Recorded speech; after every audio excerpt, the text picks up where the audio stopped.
Mirëmëngjes, mirëmëngjes. Mirëmëngjes nga unë dhe nga bufi im I bukur. Spari një lajmërim, informacion, si doni, procedura për mbylljen e TikTokut ka përfunduar për telefonat smart dhe nga ana tjetër dua që të gjitha dinë se mënyra për t'ju shmangur bllokimit duke përdorur të ashtu quajturat VPN falas është shumë e rrezikshme, pasi dihet botërisht se përmes VPN-ve falas hakerat bëjnë namin në grabitjen e të dhënave të telefonit. Keni parasysh këtë gjë dhe duroni pa TikTok ca kohë deri kur të përfundojmë edhe programin e përbashkët me kompaninë TikTok, e cila së shpejti do të vijë në Shqipëri dhe do të paraqisë planin e rritjes së sigurisë për fëmijët dhe adoleshentët në mënyrë që të gjithë jemi të lumtur, edhe kompania, edhe prindrit, edhe fëmijët, edhe mësuesit, edhe ne. Në ndërkohë, po e nis me Lutfiun. Lutfiu më shkruan se PRZ për Zotin, domethënë me këto shkurtimet. Je njishi për Mexhlis, por personalisht jam I zhgënjur sinqerisht më ngjallë shpresë në 2013 që mund bëje shtetin juridik, por më zhgënjeve. Tani Lutfi, ti e ke seriozisht, por nëse ka një betejë madhore të përditshme, më e vështira nga të tëra, se po mos ishte më e vështira do e kishim bërë tjerët më përpara. Që askush më përpara nuk e ka marrë përsipër, është pikërisht betejë për drejtësinë. Dhe nëse ka sot një moment në historinë tonë ku faktikisht barazia para ligjit po synohet jo me llafe, po me vepra, është ky moment. Dhe ky moment ka ardhur si rezultat I kësaj beteje. Sepse qysh prej 1912-s, kur Shqipëria u pavarësua nga Perandoria dhe krijoi shtetin e vet të pavarur dhe qeverinë e vet të parë, deri kur ne bëm reformën drejtësi, shpata e ndëshkimit që në një vend normal, në një vend me barazi para ligjit, është në dorën e zonjës drejtësi, ishte në këtë zyrë. E kishin trashëguar njëri pas tjetrit të gjithë parët e kësaj pune, qofshin në mbretëri, qofshin në diktaturë, qofshin në demokraturë, dhe ajo shpat edhe në kohën e lirisë, pas rënies komunizmit, goditi me urdhër nga këtu, nga maja e piramidës, kryetarin e opozitës, Fatos Nano, I cili është dhe I burgosuri I fundit politik në historinë e Shqipërisë. Kështu që Lutfi, lufta për drejtësi dhe për shtet të drejtës nuk është një luftë e thjeshtë, është një luftë shumë e vështirë dhe nuk është një luftë e shkurtër, është një luftë e gjatë. Por ama kthesa është e dukshme, është e prekshme, është konkrete dhe është po ashtu e vlerësuar lart edhe nga Bashkimi Evropian, edhe nga familja e madhe të cilës ne duam t'i bashkohemi dhe me cilën nuk bashkohemi dot nëse nuk tregojmë se kemi barazi para ligjit. Kjo është bëma më e madhe dhe më historike e Partisë Socialiste të Shqipërisë, e forcës që qeveris vendin pikërisht prej 2013, siç e thua edhe ti, dhe që udhëhiqet nga unë me vendosmërinë më të madhe që drejtësia të bëjë drejtësi dhe që ky proces që ka filluar të mos kthehet mbrapa. Prandaj unë kam ngul lutfi. Në 11 maj duhet të votosh me patjetër Partinë Socialiste dhe mua dhe pastaj në listë cilin do që dëshiron ke edhe një preferencë. Duhet votosh me patjetër për arsyen qoftë dhe të vetme që barazia para ligjit të mos vihet më në diskutim dhe që çfarë është nisur të mos përmbyset e të mos kthehemi prap aty ku ishim, në llumin e një drejtësie pazargjish, e një drejtësie që vetëm drejtësi nuk ishte dhe vetëm drejtësi nuk bënte. Dhe pse do thuash ti, ne duke votuar për Partinë Socialiste do ta garantojmë këtë gjë. Pikërisht sepse duke votuar për Partinë Socialiste në 11 maj, edhe pa qenë socialist fare, po thjesht për ta përdorur Partinë Socialiste si një mjet për të arritur një qëllim shumë të madh, që është futja e Shqipërisë në Bashkimin Evropian, ne do futemi në Bashkimin Evropian. Çdo adresë tjetër nuk të çon në Bashkimin Evropian, të çon mbrapa. Ky është fakti, i thjesht fare. Dhe këtë që po përpiqem të shpjegoj për ditë. Kuptove Lutfi. Kështu që mos u zhgënje, ki besim, shiko gotën gjysmë plot, mos shiko gotën gjysmë bosh. Unë e kuptoj që ka akoma gjëra që janë problem, dhe unë e kuptoj edhe që kjo drejtësia e re ka lajthiti dhe veta, por është krejt normale. Rëndësi ka që drejtimi është i duhur, që kthesa po ndodh dhe që vullneti është i plot, qoftë nga ana e institucionet të reja drejtësisë, qoftë nga ana jonë në mbështetje të plot të tyre.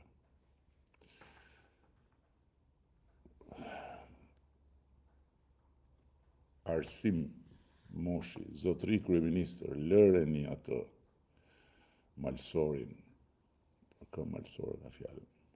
Po a jeni mërzitur, ndoshta pra të lavutarin, po, që dolën fotografi. A jeni mërzitur se diku miku ju t'i dashur dhe çetniku Dodik?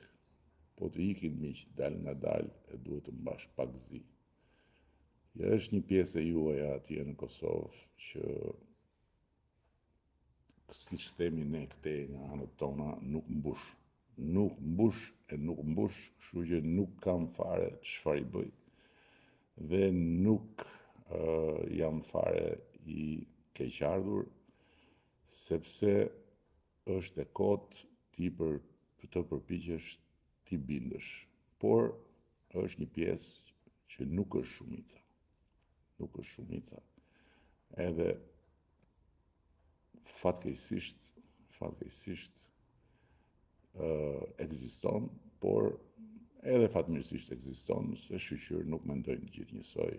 Liri, demokraci, çdo njeri ka mendimin e vet, po ti Arsim, se ke edhe emrin provokativ shumë, edhe quhesh Arsim, edhe flet si Parsim, duhet ta dish që e gjithë kjo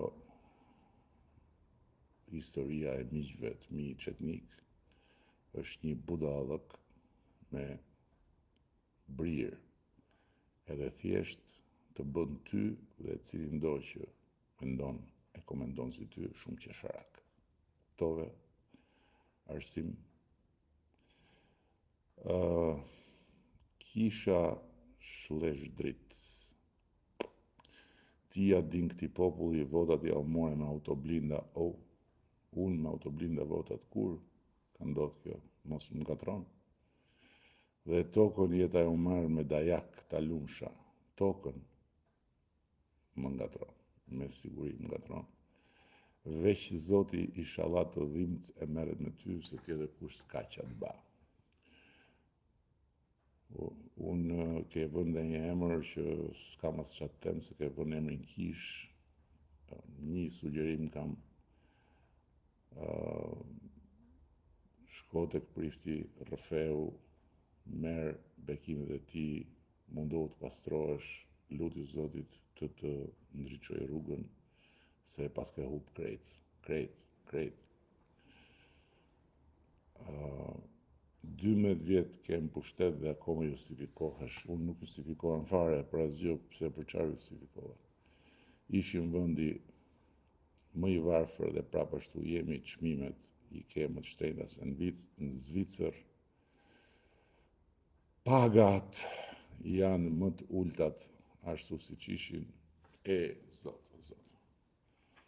Po çfarë të them unë ty? Të them që kur ne morëm detyrën pagën mesatare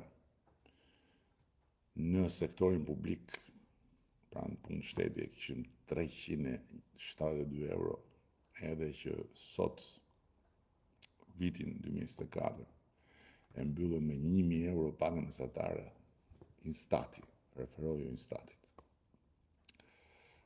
Pra,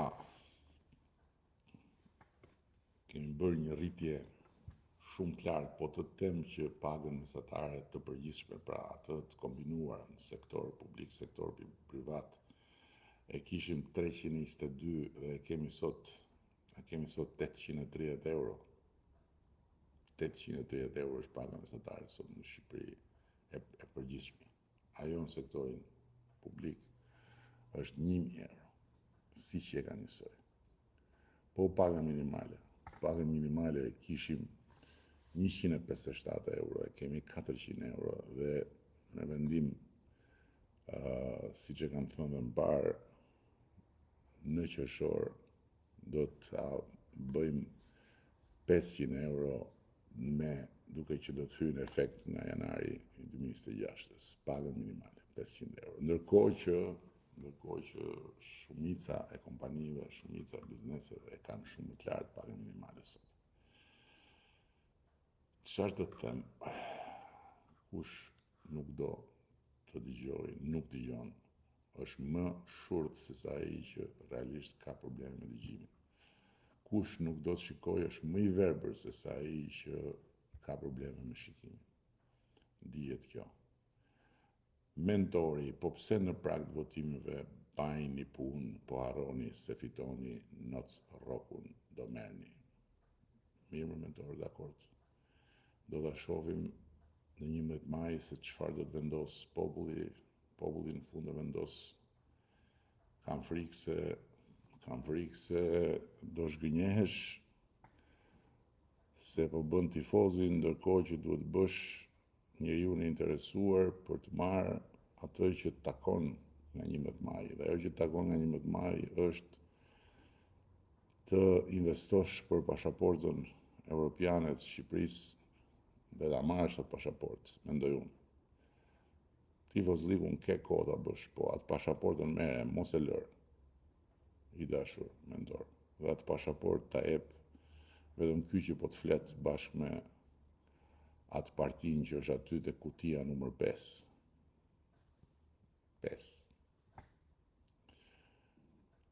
Nëse Shkodra ka turizëm, e ka nga natyra dhe jo nga bashkia. Po mirë, natyrën e kishte Shkodra përpara se sa të ndronte drejtim bashkia, apo nuk e kishte? Liçenin e kishte Shkodra, apo nuk e kishte? Po Bunën e kishte, apo nuk e kishte? Po Kalan e kishte, apo nuk e kishte?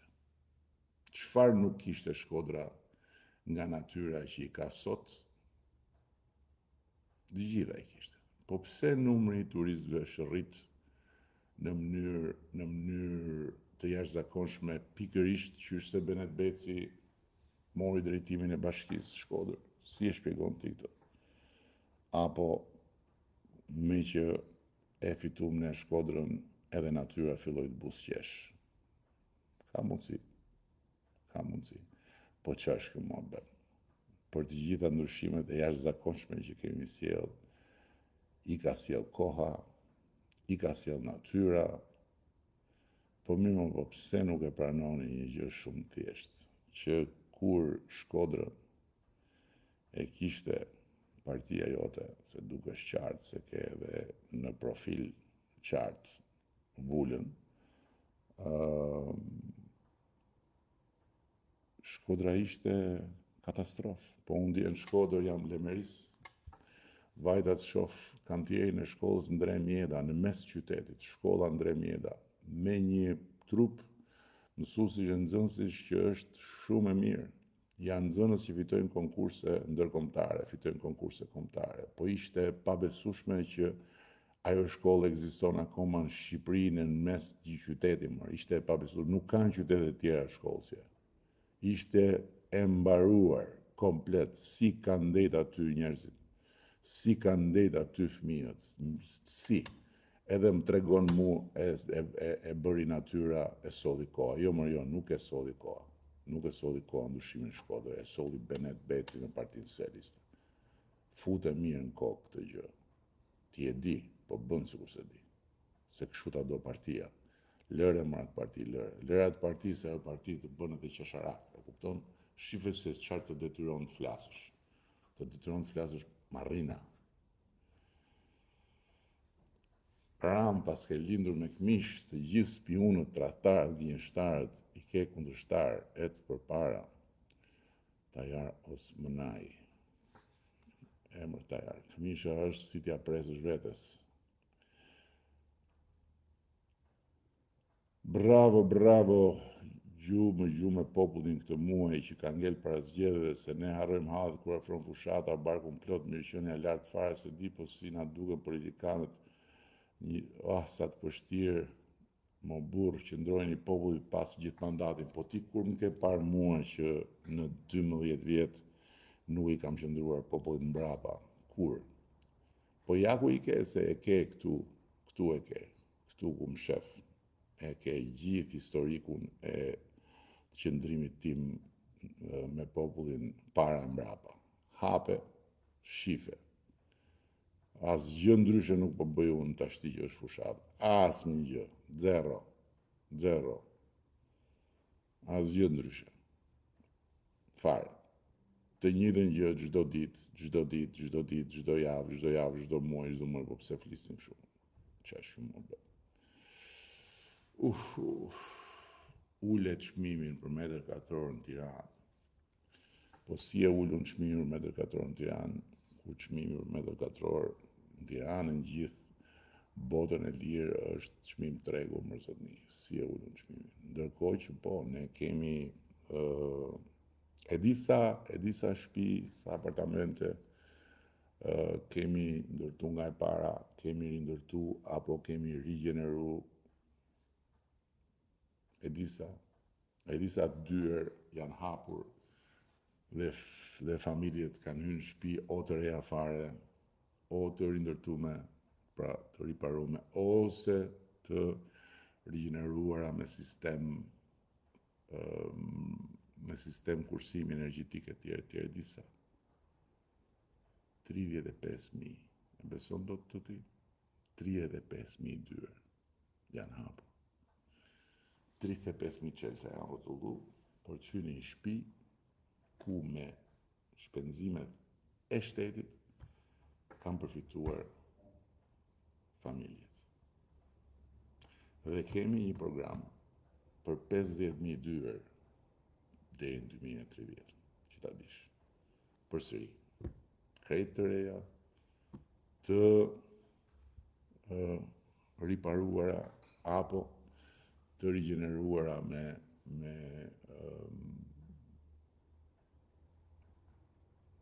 gjithë sistemin e eficiencës energjetike, pra me konsum energjetik shumë më të ulët. Vazhdo me patronazhistët të ti. Dikur njëri tha, ore këta nuk janë socialistë, janë specialistë, që do me thonë nuk e kanë mendjet e popullit, por si ta maksimizojnë votën me hile, po mendoj se ka drejtë e lodhur, shumë e vjetër, shumë. Sa e lodhur është kjo shprehje. Pse se pyet veten njëherë pse, ke hyrë në majt piramidës, ke harruar vuajtjet e tua si qytetare, ke bërë akoma më të vështirë jetën, përpiqet kujtohesh.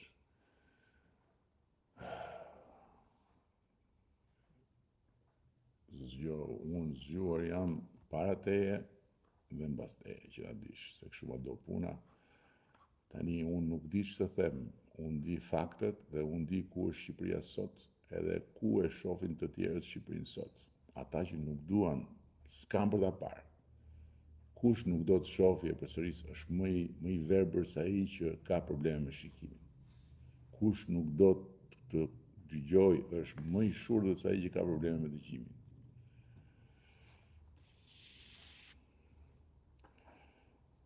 Sa mandate vetëm SMS-t patronazhistëve po lexon pajs zotin, po këtu nuk unë po kërkoj dhe po lexoj vetëm kush thot fjalën e fundit e kush thot fjalët më të hidhta si SMS patronazhist. Po patronazhistët nuk bëjnë njerëz SMS. Patronazhistët nuk janë këtu fare. Patronazhistët janë duke të gjymu ty nga mbrapa se ku je. Janë duke kuptuar se ku je ti. Nuk e kanë fare patronazhistët detyrë të rrinë këtu e të bëjnë SMS-ra, e kupton? Patronazhistët janë në punë, janë në teren. Qa të them? Po me Lulin kur e keni lënë për foto se pyet një shoku im në diasporë. E do me kështu autograf të përbashkët shoku në diasporë. Për foto nuk e di se fizikisht nuk puqemi, po zemrën e kemi të lidhur. Jemi të lidhur me zemrën, kurse kështu fizikisht nuk puqemi me njëri tjetër. Po vetëm se nuk jemi larg syve, larg zemrës. Jemi larg syve edhe syt në zemër. Po në Iraklio kur do vish është kryeqyteti i Kretës, në datën 29 jam në Kretë. Takimin e kanë caktuar në Hania. Nuk e di fare ku është, po kështu më kanë thënë dhe kështu edhe nuk e dia shqiptova tamam madje, dhe kështu do bëj. Do vi atje ku më kanë caktuar. O shoku, po ku e keti gjithë të besim se do futemi në BE? Kjo është pyetje me vend dhe pyetje shumë e mirë. E kam gjithë të besim sepse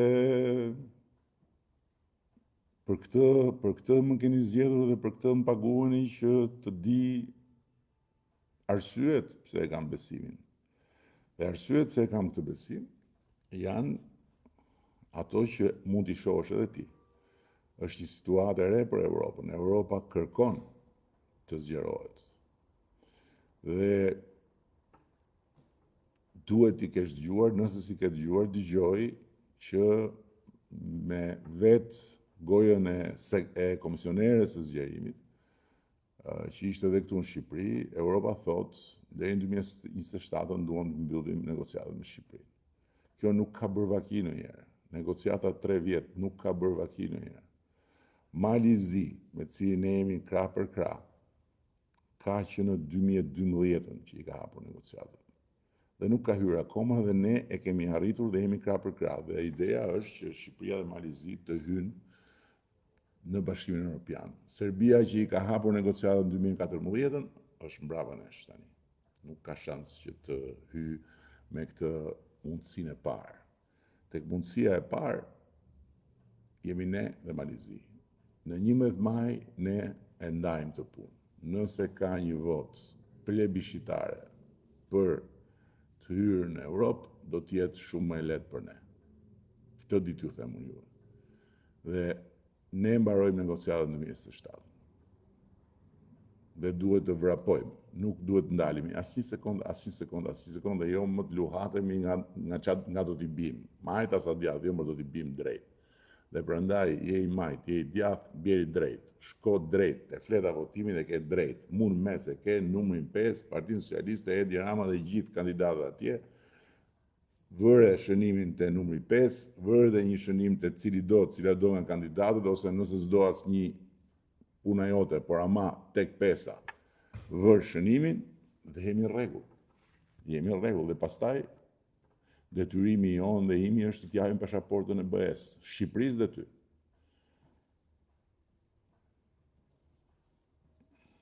Pse nuk e ngre rrogën mesatare? Për 12 vjet asgjë nuk e bë për popullin. Shqip Greqinë e mëso. Unë të shoh Greqinë të mësoj për 12 vjet asgjë, po ja thash dhe më përpara.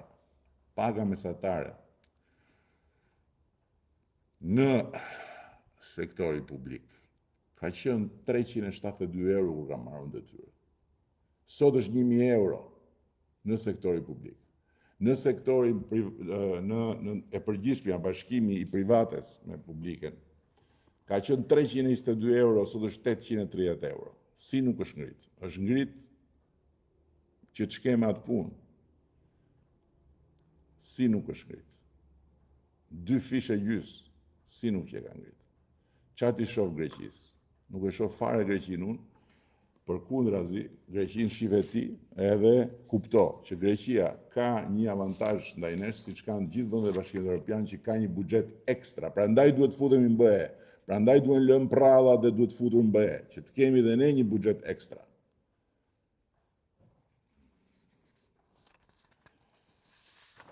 Atëherë,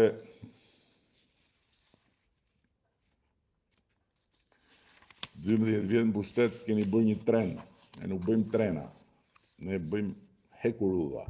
Dhe hekurudha Tiranë-Durrës është drejt përfundimit, ndërkohë që janë një sër projekte tjera që janë pjesë e mandatit 4, sepse gjërat bëhen me radhë. Ne nuk kishim, o zotri, a ju kujtohet si ka qenë rruga nga aeroporti në Tiranë, apo e keni harruar? Ore nga aeroporti në Tiranë, a e mbani mend si ka qenë rruga nga aeroporti në Tiranë? Ne nuk kishim rrugë për të shkuar në aeroport. Çfarë më diskutoni tani hekurudha? Ne s'kishim rrugë të shkojmë në aeroport, ne kishim buxhetin grop. Kompanit ishin rrinin me i këmbë si gjysmagjela, sepse nuk i kishte paguar më qeveria për kontrata. 100 miliona euro borxhe, çfarë po më thu tani nuk bëti tren. Ne hekurudhat i kemi nisur. Edhe do t'i bëjmë, sepse kemi marrë edhe financime nga Europa, nga bankat europiane për këtë punë. Por duhet futemi në Bashkimin Evropian, zotri. Duhet futemi në Bashkimin Evropian që të kemi një buxhet ekstra. 1 miliard e ca kemi marrë ne nga BE-ja mbështetje në këto vite, 90% kredi.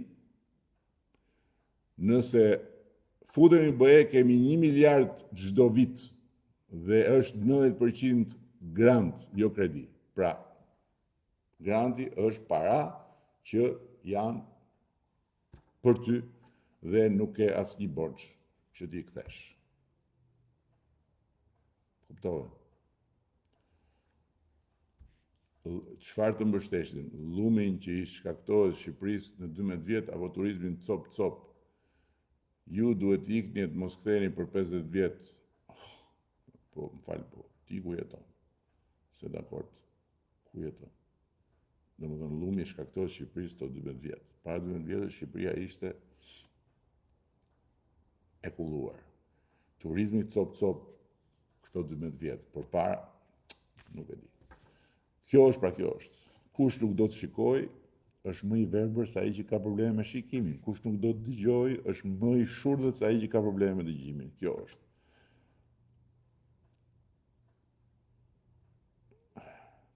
Kur do e sillin Shqipëri të fillojnë njerëzit të investojnë, se me siguri duhet të jemi të fundit. Po pse duhet të jemi të fundit për shembull, apo se kështu e do ti. Do të jemi të fundit për investime në të gjithë Europën. Jo, nuk jemi të fundit fare. Në përqindje në raport me veten dhe në raport me të tjerë, nuk jemi fare të fundit që ta dish. S'kan asnjë lloj programi, koha për t'i treguar vendin, Ardiani. S'kan asnjë lloj programi. S'kemi asnjë lloj programi këtu Ardian? Po mirë, futja në Bashkimin Evropian, për shembull, ty nuk të duket program fare? Po ti mendon se në Bashkimin Evropian futesh pa pas program për çdo fush, me objektiva, për çdo fush, të merr Bashkimi Evropian sepse i thu që zgjidhni mes meje dhe bufit kënetës? Jo, Mardia, jo. Përkundrazi. Megjithatë, edhe më e bukur është që ju që thoni s'ka program, juve kur ne flasim për program, nuk e shifni hiç, nuk e dëgjoni hiç.